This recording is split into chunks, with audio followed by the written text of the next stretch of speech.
Welcome to Sixth Row Center, your best seat in the house for movie chat. Today we're going to be talking about my reaction to the Oscars, which happened about 2 days ago as I record this.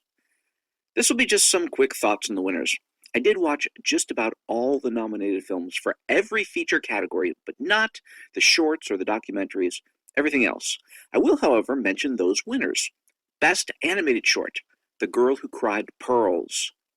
Best Live Action Short, it was a tie. I didn't even know there were ties. Anyways, the winners were The Singers and Two People Exchanging Saliva, or its alternate title, Ew. I'm just kidding, there's nothing wrong with kissing. If that's what it's even about, I don't know, I didn't watch it. It could be about two people spitting in a glass or something. No idea. Okay, Best Documentary Short, All the Empty Rooms, and Best Documentary Feature, Mr. Nobody Against Putin. The next group of categories are the ones I call, okay. And by that, I mean, basically, that I have no idea how these categories are judged. Why someone would vote for one of the nominees over another. To me, they're pretty much all fine, so any one of them could have won, and I suppose I'd be fine with anyone. This is chiefly all the technical awards, starting with Best Casting, which I think is a completely laughable category. One battle after another was the winner. Did it have a better cast than the other movie? Was there something about the casting process that we don't know about where it excelled? Was the soldier seated in the chair who doesn't speak and gets killed near the end, was he a better casting choice than, say, one of Milton Rockwell's businessman friends who also doesn't speak but watches as Milton spanks Marty in that scene in Marty Supreme? I don't know. So, okay. Best Visual Effects, Avatar, Fire and Ash, one of the very few movies that I did not see. But I guess that makes sense. I guess. Costume Design, Best Costume Design, Frankenstein.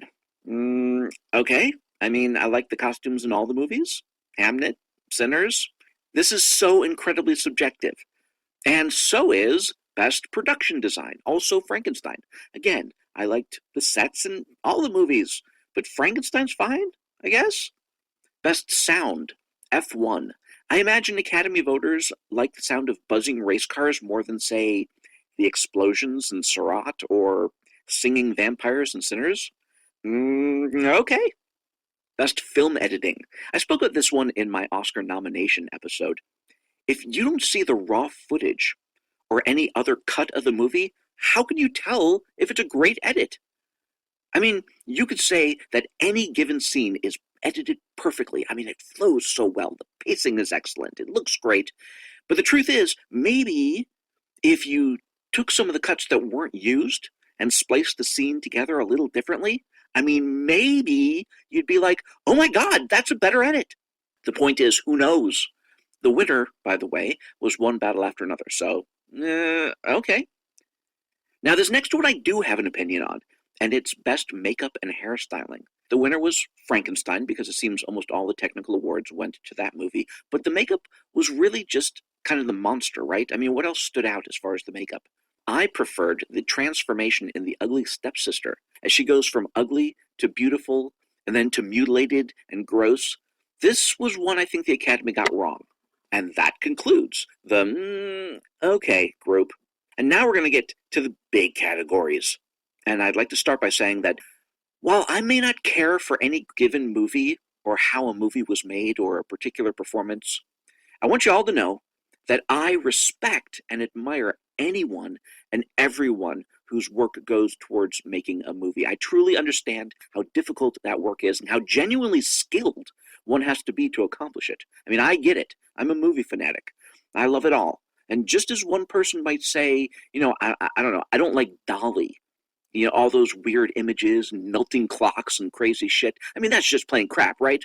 Well, Dolly's my favorite artist. All art is subjective. It's what you as a person get out of it and no one else. And second, I mentioned this in the other episode, but there were over 300 big budget movies released all over the world in 2025. In fact, there are probably way more. And believe it or not, I saw over 170 of them. And almost every one I went into thinking, or at least hoping, that it was going to be good. If I didn't think a movie was going to be good, I would skip it. And there were plenty of movies that I skipped this last year. And that being said, there were exactly 30 movies that got nominations, with Sinners getting a completely stupid record 16. There were so many other movies, not just worthy of nominations, but that could have totally won these different categories. Okay? But of the movies that were nominated, and then the ones that won, here's what I thought. Best Original Song. I think everybody knew that Golden from K-Pop Demon Hunters was going to win. I've used the word subjective so much, but what is more subjective than the tastes in music, right? I am personally a huge Nick Cave fan, so I was kind of biased towards Train Dreams. And I also love the blues, and especially the amazing voice of Miles Kate. So I Lied to You from Sinners was high on my list, but maybe I should have added this one to the okay group because, okay, Golden, I liked it. It was a good song. Whatever. Best Original Score, on the other hand, while I would be totally cool with the song from Sinners taking original song, I don't think it was the best score. In fact, while I enjoyed much of it, there were parts that I actually didn't enjoy. And on the other hand, there were sections of the score in Hamnet that enhanced the power of certain scenes, especially near the end. And isn't that what a great score is supposed to do? Best Cinematography. I heard people were upset by Autumn Durald Arkapaw winning for Sinners, but I called this one in my previous Oscar episode. Some of the images that she created were downright gorgeous. The lighting and the way she got the colors to pop. I know I mentioned in that other episode, or I think I did, that the particular shot where they're driving through the yellow flowered fields. I mean, oh my God, it was so beautiful. A lot of beautiful images in Sinners. I totally agree with Autumn Durald Arkapaw winning. Best Foreign Film, Sentimental Value won. It's a solid family drama. Honestly, none of the nominees inspired me much for this one. The voice of Hind Rajab, though, was a taut, tense, powerful, true story about a 5-year-old girl trapped in a car full of dead relatives, talking on the phone to the people attempting to rescue her, using the real recorded audio from the actual occurrence. I mean, sure, it was heavy-handed and emotionally manipulative, but for me, I mean, that's what I want in a movie. If a film doesn't move me in some way, why am I even watching it? And why should I care how they do it? This one was good, and it should have won the Oscar. Best Animated Feature, K-Pop Demon Hunters. I haven't seen Zootopia 2 yet, because, well, I'm totally OCD, and I need to watch the first one before I can watch the second one, so I'd have to set aside time for 2 movies, and I just haven't been able to do that. Anyway, of the 4 movies that I did see, K-pop was definitely the best, though it really isn't saying much. I didn't care for any of the others. K-pop was definitely good, but that's about it. I guess that's good enough this year for the Oscar. Best Adapted Screenplay, One Battle After Another. It is impossible to judge a screenplay without reading it. I know we talked about this on the Bone Lake episode. I think that these script categories should be called teleplay instead of screenplay, because a teleplay is just the dialogue that was exactly, from the movie as it was shot. But whatever. It's also impossible to judge an adaptation if you've never read the source material. How do you know if it's a good adaptation? The only thing I can really do is say which of the nominees I liked the best, and I liked Hamnet the best, so should Hamnet have won? No, because that's not how you judge adapted screenplays. Come on. Best Original Screenplay, Sinners. Now, as a writer, I don't like this because Sinners had some definite plot holes, and how can a script be great if it has a bunch of holes in it? But again, maybe the script didn't have those, and they came about during production. Who knows? What I'd rather talk about is Blue Moon. This movie was completely dialogue-based. There was no action in it. It was all talking, and the dialogue was not only delivered brilliantly, we'll get to that later, but written exquisitely.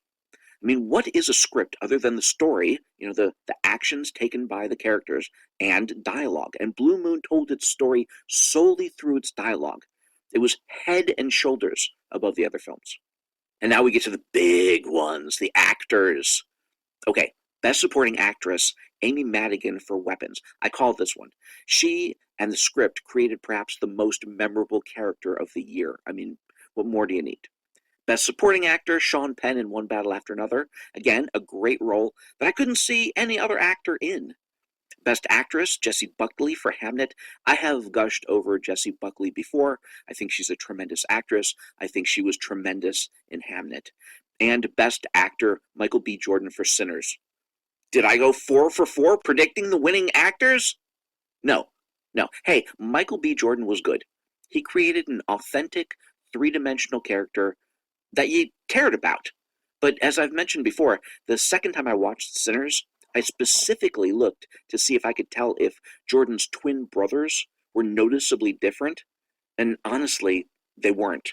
Now, that's not just Jordan. That's a flaw in the writing. Yet another reason why the Sinners screenplay should not have taken Best Script. But Jordan was very good in Sinners. I had no problem with his performance. The problem was Ethan Hawke in Blue Moon.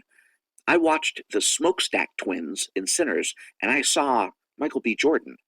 I watched Lawrence Hart in Blue Moon, and I'm still not sure if it was Ethan Hawke doing some of the greatest acting I've ever seen, or some crazy necromancy where they reanimated the long-dead Lawrence Hart, and he played himself in the movie.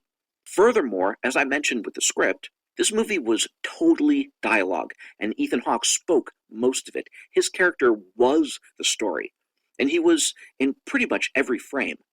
Ethan Hawke should have won for Best Actor. I feel this is probably the biggest travesty of this year's Oscars.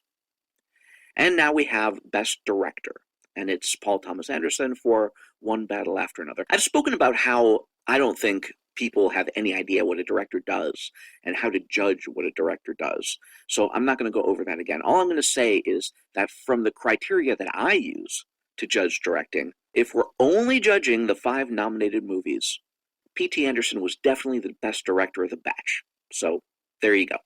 And now, for the moment we've all been waiting for, the best movie of 2025. One Battle After Another. I mean, what can I say? I really like this movie. My favorite movie of 2025, in fact, my top 4 favorite movies of 2025 were not nominated. But of the 10 that were, my favorite was Hamnet. But just by a hair over Weapons. But One Battle After Another was next after that. So congratulations. Congratulations to One Battle After Another. Congratulations to all the nominees, all the winners of the 2026 Academy Awards. I would stay and chat for longer, but there's a movie I want to see that's starting right now.